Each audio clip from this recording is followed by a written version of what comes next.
Good morning guys. ये मैं आपको आज पढ़ाने जा रही हूँ दृष्टि का पार्ट 3। 2 पार्ट चैनल पर पहले ही आ चुके हैं, तो उनको भी देख लीजिए इसको देखने से पहले। चलिए वीडियो को स्टार्ट करते हैं। पहला टॉपिक है अखिल भारतीय उच्च शिक्षा सर्वेक्षण 2019-20। वर्ष 2010-11 के आंकड़ों के आधार पर पहला अखिल भारतीय उच्च शिक्षा सर्वेक्षण all India survey on higher education 2011 में जारी किया गया था। यह सर्वेक्षण इलेक्ट्रॉनिक माध्यम से किया गया था। इस उद्देश्य हेतु एक पूर्णतः समर्पित पोर्टल विकसित किया गया था। देश में उच्च शिक्षा प्रदान करने वाले सभी संस्थानों को इस सर्वेक्षण में विभिन्न मानदंडों जैसे कि शिक्षकों, छात्र नामांकन, परीक्षा परिणाम, शिक्षा वित्त, अवसंरचना इत्यादि पर आंकड़े एकत्र किए जाते हैं। इन आंकड़ों के माध्यम से शैक्षिक विकास के विभिन्न संकेतकों जैसे कि gross enrolment ratio, pupil teacher ratio, gender parity index आदि की गणना की जाती है। ये आंकड़े नीतिगत निर्णयों के निर्माण तथा शिक्षा क्षेत्र के विकास हेतु अनुसंधान में सहायक होते हैं। इम्पॉर्टेंट पॉइंट्स हैं जो कि जैसे कि 10 जून 2021 को all India survey on higher education 2019-20 जारी किया। डिपार्टमेंट ऑफ हायर एजुकेशन द्वारा वार्षिक रूप से AISHE श्रृंखला में 10वीं रिपोर्ट है। हायर एजुकेशन की श्रृंखला में 10th रिपोर्ट है। टोटल एनरोलमेंट 2018-19 के 3.74 करोड़ की तुलना में 2019-20 में 3.04% वृद्धि के साथ 3.85 करोड़ रहा, जो कि 2018-19 में 3.74 था। 3.04% की ग्रोथ हुई है। कुल नामांकन में महिलाओं की संख्या 49% है। भारत में छात्रों के सबसे अधिक नामांकन के मामले में उत्तर प्रदेश का प्रथम स्थान रहा है।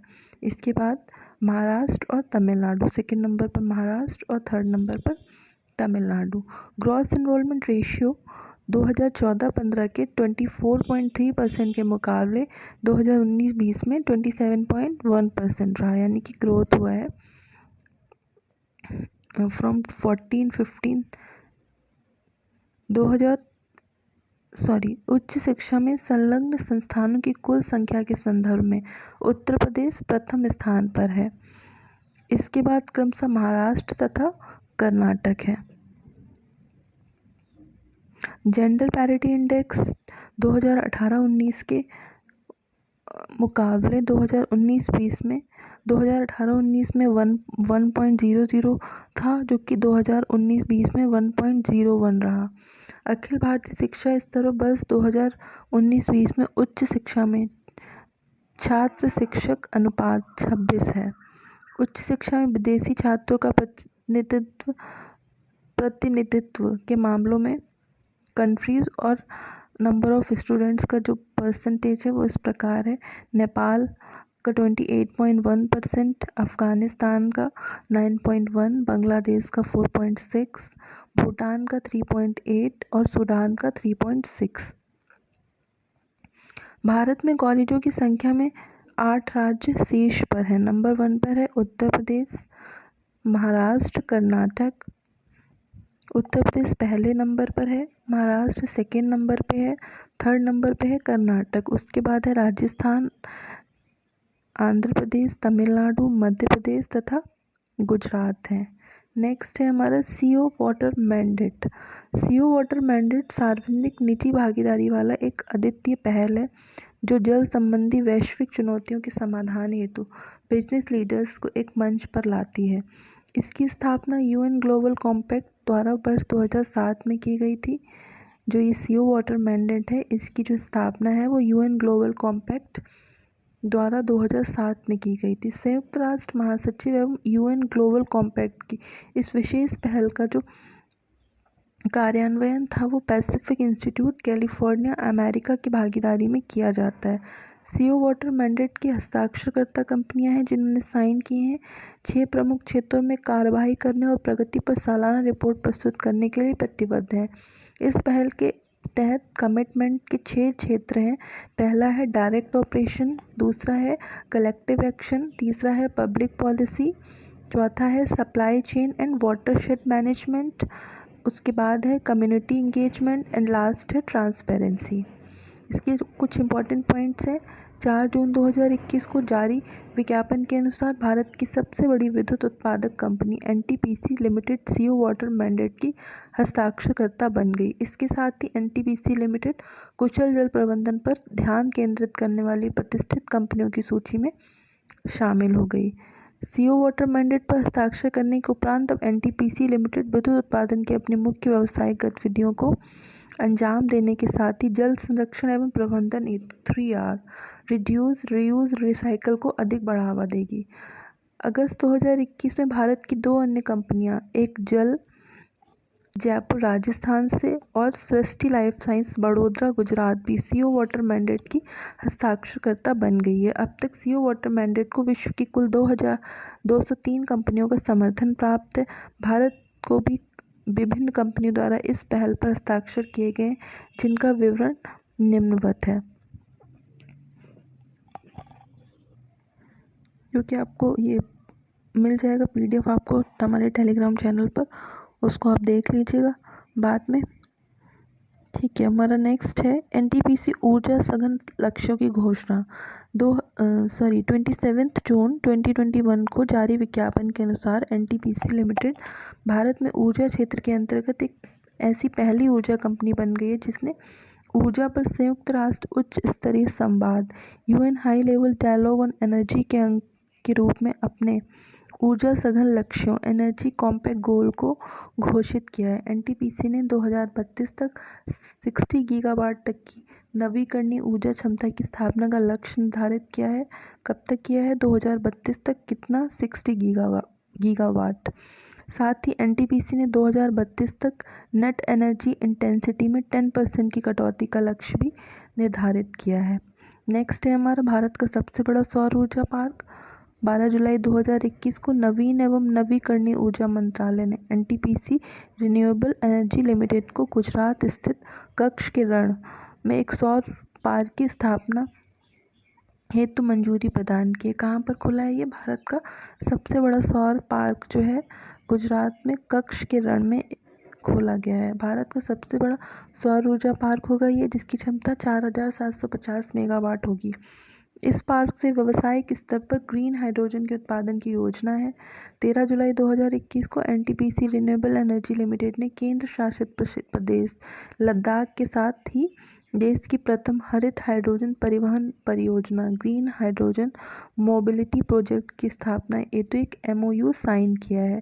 हाल ही में एनटीपीसी में विशाखापट्टनम आंध्र प्रदेश स्थित सिमहाद्री ताप विद्युत संयंत्र के जलाशय पर भारत के सबसे बड़े तैरते सौर ऊर्जा संयंत्र की स्थापना भी की गई है। इस तैरते सौर ऊर्जा संयंत्र की क्षमता 10 मेगावाट है। इसके अतिरिक्त तेलंगाना के रामागुंडम में एनटीपीसी द्वारा 100 मेगावाट क्षमता के तैरते सौर ऊर्जा संयंत्र की स्थापना की घोषणा भी की गई है। NTPC renewable energy limited NTPC के 100% स्वामित्व वाली एक इकाई है। नेक्स्ट है हमारा 3rd SDG इंडिया इंडेक्स और डैशबोर्ड 2020-2021 3 जून 2021 को 3rd SDG India index and dashboard 2020-21 NITI Aayog द्वारा जारी किया गया। तीसरा SDG जो है 3 जून 2021 को नीति आयोग के द्वारा जारी किया गया। इस सूचकांक को ministry of statistic and programme implementation संयुक्त राष्ट्र के नेतृत्व वाली एजेंसियों एवं प्रमुख केंद्रीय मंत्रालयों के सहयोग से डिज़ाइन और विकसित किया गया है। यह सूचकांक भारत के सभी राज्यों, केंद्र शासित प्रदेशों, संयुक्त राष्ट्र के SDG 2030 को प्राप्त करने के संदर्भ में उनकी प्रगतिशीलता की निगरानी का एक प्रमुख उपकरण है। इस रिपोर्ट को SDG भारत सूचकांक और dashboard 2020-21 partnership in the decade of action शीर्षक से जारी किया गया। SDG तीसरा जो SDG है उसका शीर्षक क्या है? Partnerships in the decade of action. इसके इम्पॉर्टेंट पॉइंट्स हैं, जो इंडिया इंडेक्स 3.0 है के तहत 16 SDGs में प्रदर्शन के आधार पर राज्यों केंद्र शासित प्रदेशों को रैंक प्रदान की जाएगी। 2020-21 की रिपोर्ट को 115 संकेतकों के प्रयोग द्वारा निर्मित किया गया है, जो 16 SDGs के 17 उपलक्ष्यों को प्राप्त करेगा। इन संकेतों को MOSPI के अंतर्गत नेशनल इंडिकेटर फ्रेमवर्क से लिया गया है। 16 SDG लक्ष्यों के संदर्भ में प्रत्येक राज्य और केंद्र शासित प्रदेश के प्रदर्शन को 0 से 100 के पैमाने पर मापा जाएगा। राज्यों और केंद्र शासित प्रदेशों को उनके SDG भारत सूचकांक स्कोर के आधार पर निम्नलिखित तरीके से वर्गीकृत किया गया है। पहला है एस्पिरेंट 0 से 49 अंक दिया जाएगा, परफॉर्मर को 50 to 64 अंक, फ्रंट रनर को 65 to 99 पॉइंट्स और अचीवर्स को 100 पॉइंट्स मिलेंगे।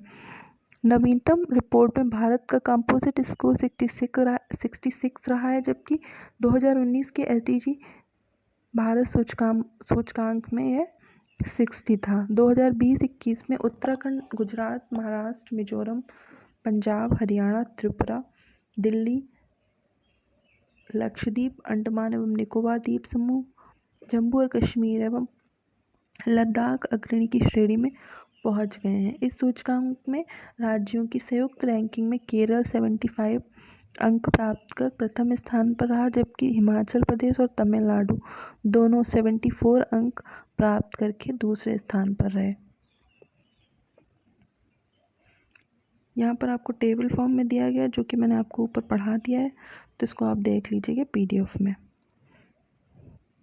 नेक्स्ट है हमारा न्यू डिजिटल मीडिया दिशा निर्देश। नए डिजिटल मीडिया कुछ इंस्ट्रक्शंस आए हैं, तो उसके लिए भी एक योजना बना दी गई है। भारतीय सरकार ने पहली बार, इंडियन गवर्नमेंट ने फर्स्ट टाइम 25 फरवरी 2021 को सूचना प्रौद्योगिकी कानून 2000 के अंतर्गत मध्यवर्ती दिशा निर्देश और डिजिटल मीडिया आचार संहिता प्रस्तावित किए। यह आचार संहिता 3 महीने की पूर्व नोटिस के रूप में लाई गई थी, जिसे 25 मई 2021 को लागू किया गया। 25 फरवरी 2021 को प्रस्ताव दिया गया था और 25 मई 2021 को लागू किया गया। यह आचार संहिता सूचना प्रौद्योगिकी अधिनियम 2000 की धारा 87 की उपधारा 2 के खंड य और खंड य 6 द्वारा प्रदान की गई शक्तियों का प्रयोग करते हुए लाई गई है। तो इसमें इम्पोर्टेंट आपको बस याद रखना है कि भारत सरकार ने पहली बार न्यू डिजिटल मीडिया दिशा निर्देश को 25 मई 2021 को लागू किया है। इम्पॉर्टेंट पॉइंट्स क्या हैं इसके? व्हाट्सएप, यूट्यूब, फेसबुक, इंस्टाग्राम और ट्विटर आदि के लिए आचार संहिता में प्रावधान किया गया है कि वे अपनी वेबसाइट, मोबाइल आधारित एप्लीकेशंस या दोनों पर किसी व्यक्ति द्वारा अपने कंप्यूटर संसाधनों तक पहुंच या उपयोग के लिए नियम और विनिमय प्राइवेसी नीति उपभोगकर्ता करार को प्रकाशित करेंगे। वह ऐसी किसी सूचना को होस्ट, प्रदर्शित, अपलोड, प्रकाशित, प्रसारित, भंडारित और अपडेट नहीं या साझा नहीं करेंगे, जैसे कि कुछ पॉइंट्स दिए गए हैं, किसी अन्य व्यक्ति से संबंध रखती हो जिसके प्रति उपभोगकर्ता के पास कोई अधिकार ना हो, अपमानजनक, अश्लील, बाल यौन शोषण संबंधी है, किसी दूसरे व्यक्ति की निजता को भंग करने वाली है, बालक 18 वर्ष से कम के लिए हानिकारक हो, ऐसी किसी भी सूचना को अपडेट और साझा नहीं करेंगे। ये जो 3 पॉइंट दिए गए हैं।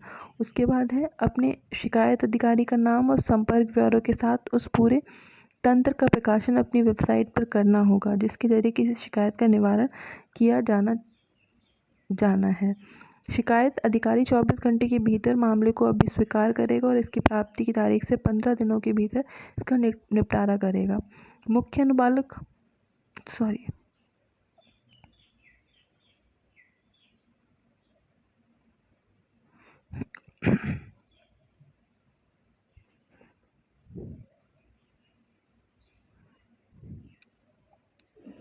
यहाँ अधिनियम से तात्पर्य सूचना प्रौद्योगिकी अधिनियम से और इसके अधीन बनाए गए नियमों का अनुपालन सुनिश्चित करने के लिए उत्तरदायी होगा।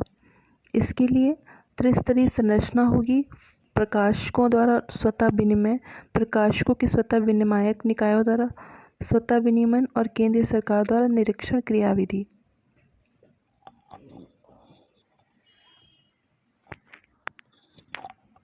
नेक्स्ट है हमारा विधानसभा चुनाव 2021। 1951-52 में हुए देश के पहले आम चुनाव के साथ साथ ही देश की सभी विधानसभाओं में भी चुनाव आयोजित हुए थे। इस परिप्रेक्ष्य में 2021 के अप्रैल मई माह में 4 राज्यों केरल, पश्चिम बंगाल, असम, तमिलनाडु और एक केंद्र शासित प्रदेश पुडुचेरी में चुनाव संपन्न कराया गया है। इम्पॉर्टेंट पॉइंट्स क्या हैं? पश्चिम बंगाल विधानसभा चुनाव। पश्चिम बंगाल विधानसभा हेतु भारत निर्वाचन आयोग की ओर से कुल 8 चरणों में चुनाव कराए जाने की घोषणा की गई थी। 8 चरणों के चुनाव 27 मार्च से 29 अप्रैल 2021 के बीच संपन्न कराए गए हैं।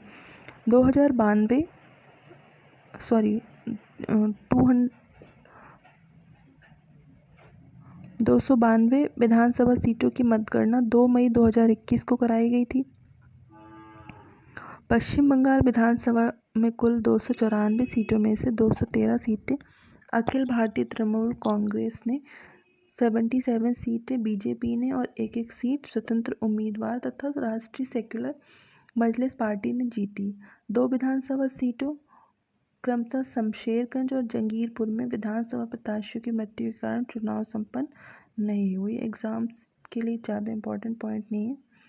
जो एग्ज़ाम्स के लिए आपको याद रखना है वो पॉइंट्स क्या हैं? 2 मई 2021 को मतगणना के अनुसार अखिल भारतीय तृणमूल कांग्रेस को कुल मतों का 47.94% और बीजेपी को 38.13% मिला। साथ ही प्राप्त मतों के प्रतिशत में अखिल भारतीय तृणमूल कांग्रेस भारतीय जनता पार्टी से आगे रही। 1962 के बाद से प्रथम अवसर है जब पश्चिम बंगाल विधानसभा में वामपंथी दलों का प्रतिनिधित्व नहीं है। ममता बनर्जी जो पश्चिम बंगाल की लगातार तीसरी बार मुख्यमंत्री बन गई, लेकिन वो खुद जिस जगह से खड़ी हुई थी वहाँ से वो हार गई, नंदीग्राम से। नेक्स्ट है हमारा तमिलनाडु विधानसभा चुनाव। 12 मार्च 2021 को अधिसूचना जारी की गई। 234 विधानसभा सीटों के लिए चुनाव हुआ। 6 अप्रैल 2021 को संपन्न हुए। मतगणना 2 मई 2021 को कराई गई।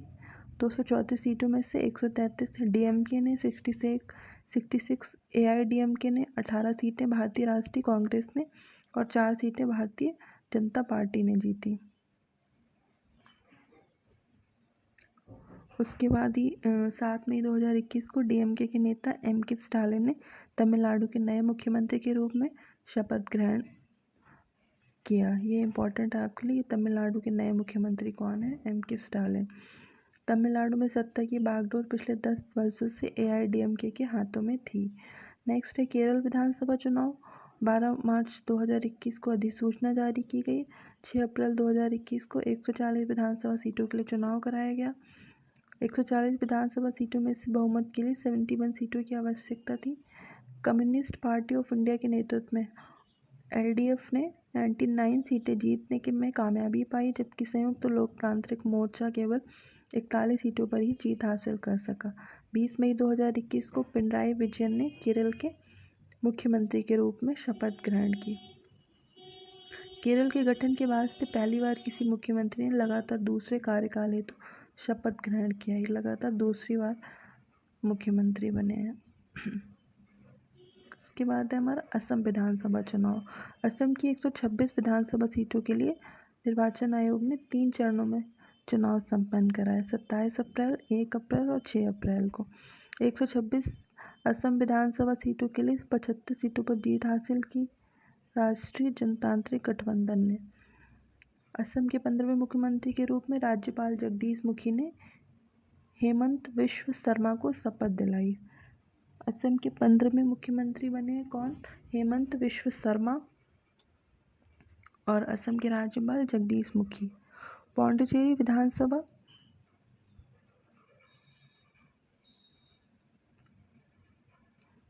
बारह मार्च को अधिसूचना जारी की गई।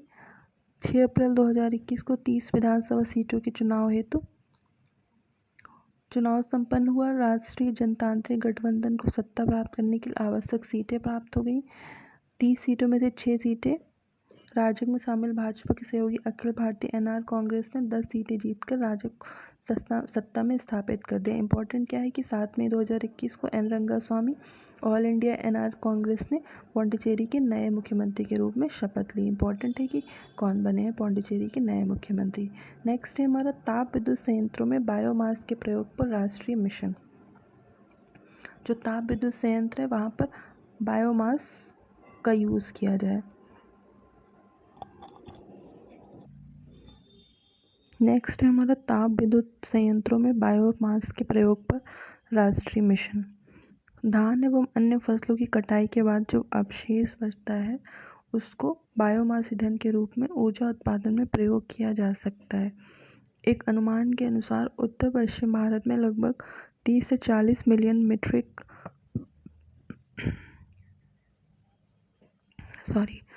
30 से 40 मिलियन मीट्रिक टन धान की भूसी अप्रयुक्त रह जाती है और उसे जला दिया जाता है।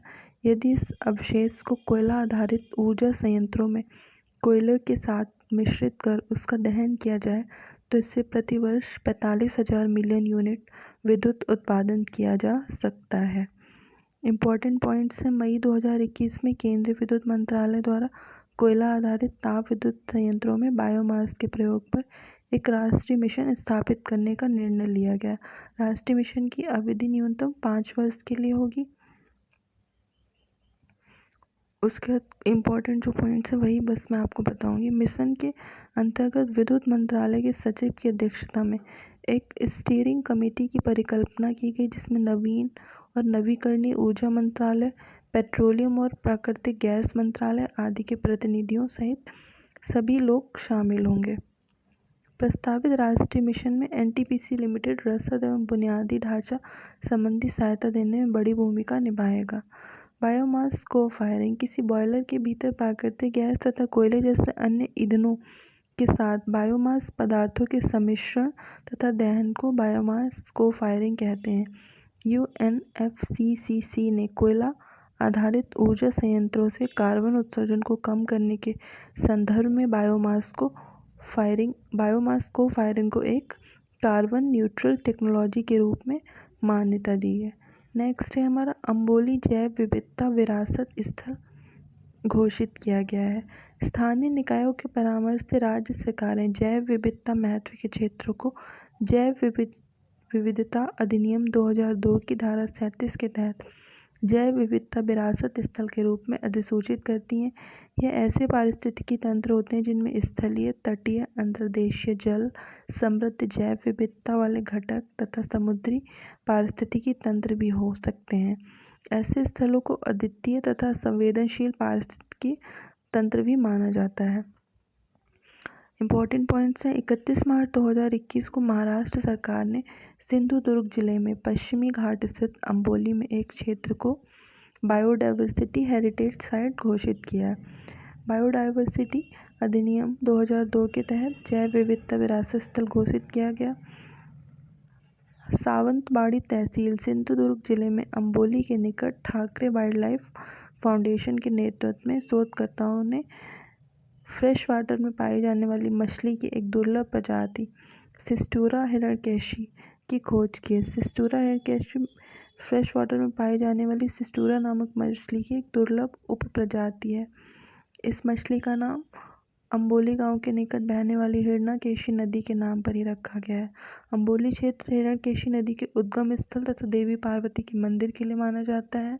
मृदु जल में पाई जाने वाली मछली की इन दुर्लभ प्रजातियों के हैबिटेट को जैव विविधता विरासत स्थल घोषित करने का निर्णय मत्स्यन गतिविधियों के परिणाम स्वरूप इन्हें विलुप्त होने से बचाने के लिए किया गया है। यह महाराष्ट्र में 5वां ऐसा बायोडाइवर्सिटी हेरिटेज साइट है।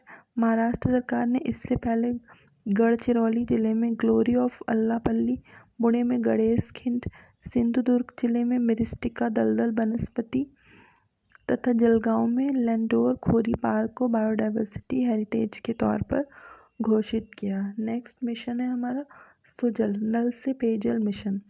26 जुलाई 2021 को उड़ीसा के मुख्यमंत्री नवीन पटनायक ने पुरी में सुजल नल से पेयजल mission drink from tap mission को लॉन्च किया। उड़ीसा के मुख्यमंत्री कौन है? नवीन पटनायक। पुरी भारत का पहला ऐसा शहर बन गया जहाँ के लोगों को सीधे नल से 24 घंटे लगातार उच्च गुणवत्ता का वाटर प्राप्त होगा। भारत के किसी भी मेट्रोपॉलिटन शहर में अभी तक ऐसी सुविधा उपलब्ध नहीं हुई है। ऐसी सुविधाएं केवल विश्व स्तरीय शहरों जैसे कि लंदन, न्यूयॉर्क, सिंगापुर आदि में ही उपस्थित हैं। पुरी में सार्वजनिक स्थानों पर उच्च गुणवत्ता युक्त पेयजल उपलब्ध कराने वाले नलों की स्थापना से प्लास्टिक वाटर बॉटल के यूज़ को भी कम किया जाएगा, जिससे कि per year 400 metric ton plastic अपशिष्ट के उन्मूलन में सहायता करेगी। नेक्स्ट है हमारा राष्ट्रीय दुर्लभ रोग नीति 2021। स्वास्थ्य एवं परिवार कल्याण मंत्रालय द्वारा जुलाई 2017 में NPTRD national policy for treatment of rare diseases प्रतिपादित की गई। नवंबर 2018 में एक विशेषज्ञ समिति का गठन किया गया। 13 जनवरी 2020 को एक नई राष्ट्रीय दुर्लभ रोग नीति के मसौदे को सार्वजनिक किया गया। राष्ट्रीय दुर्लभ रोग नीति 2021 को अंतिम रूप दिया गया सारा परामर्श करने के बाद। इम्पॉर्टेंट पॉइंट्स हैं। 30 मार्च 2021 को केंद्रीय स्वास्थ्य एवं परिवार कल्याण मंत्रालय ने national policy for rare disease 2021 को स्वीकृति प्रदान की। मार्च 2021 में दिल्ली उच्च न्यायालय ने केंद्र सरकार को 31 मार्च 2021 तक दुर्लभ बीमारियों के संबंध में राष्ट्रीय स्वास्थ्य नीति को अंतिम रूप देने और उसे अधिसूचित करने का निर्देश दिया। राष्ट्रीय दुर्लभ रोग नीति 2021 के अनुसार दुर्लभ रोगों को निम्न 3 ग्रुप्स में डिवाइड किया गया है। पहला है एक बार उपचार की आवश्यकता वाले विकार। सेकंड है दीर्घकालिक या आजीवन उपचार की आवश्यकता वाले विकार। थर्ड है डेफिनेटिव ट्रीटमेंट, जिनके उपचार की लागत बहुत अधिक है। केंद्र सरकार द्वारा ग्रुप 1 के तहत सूचीबद्ध दुर्लभ रोगों के पीड़ितों को राष्ट्रीय आरोग्य नीति योजना के तहत 20 लाख रुपए तक की वित्तीय सहायता प्रदान की जाएगी। नीति में क्राउड फंडिंग तंत्र की भी परिकल्पना है, जिसके माध्यम से दुर्लभ रोगों के उपचार हेतु एक IT प्लेटफॉर्म के माध्यम से कॉरपोरेट क्षेत्र को वित्तीय सहायता प्रदान करने हेतु प्रोत्साहित किया जाएगा। Consortium of centres of excellence का गठन किया जाएगा। उत्कृष्टता केंद्रों के साथ ही एम्स दिल्ली नोडल अस्पताल भी शामिल होगा। अधिकतम 5 करोड़ रुपए तक का अनुदान दिया जाएगा। नेशनल कंसोर्टियम फॉर रिसर्च दुर्लभ रोगों हेतु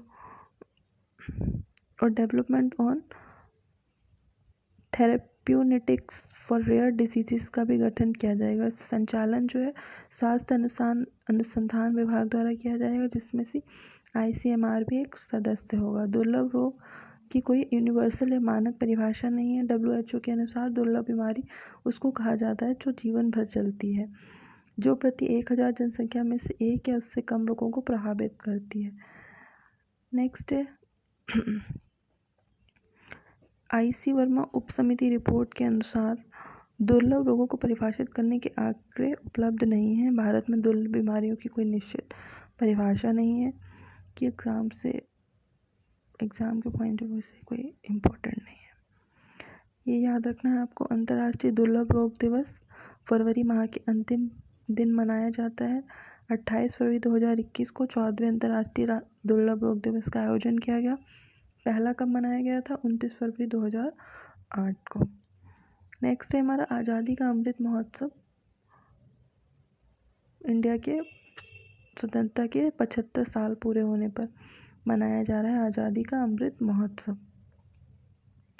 भारत की स्वतंत्रता की 75वीं वर्षगांठ 15 अगस्त 2022 के 75 सप्ताह पूर्व 12 मार्च 2021 को PM नरेंद्र मोदी द्वारा साबरमती आश्रम अहमदाबाद गुजरात से आज़ादी का अमृत महोत्सव नामक पहल को लॉन्च किया गया। पहल 15 अगस्त 2023 तक जारी रहेगी। इसकी अध्यक्षता केंद्रीय गृह मंत्री ने की, जिसमें एक नेशनल इम्प्लीमेंटेशन कमेटी का गठन किया गया है। प्रधानमंत्री नरेंद्र मोदी की अध्यक्षता में 259 सदस्यीय एक समिति भी गठित की गई। केंद्रीय संस्कृति मंत्रालय सहयोगी की भूमिका निभा रहा है इस महोत्सव में। 1857 से 1947 के मध्य चले स्वतंत्रता संग्राम की जानकारी देशवासियों तथा युवा पीढ़ी को देना इस महोत्सव का उद्देश्य है।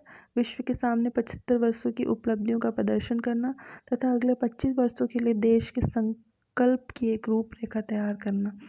भारत की स्वतंत्रता की 75वीं वर्षगांठ के उत्सव के लिए निम्न 5 स्तंभ निर्धारित किए गए हैं। पहला है स्वतंत्रता संग्राम, दूसरा है 75 वर्ष पर विचार, तीसरा है 75 वर्ष पर उपलब्धियां, 75 वर्ष पर कार्य और 75 ईयर्स पर संकल्प।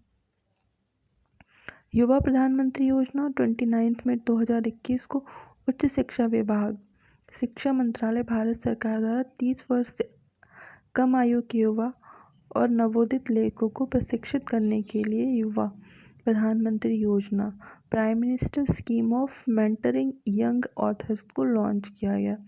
युवा योजना के संदर्भ में युवा का पूर्ण रूप मतलब युवा का फुल फॉर्म क्या है?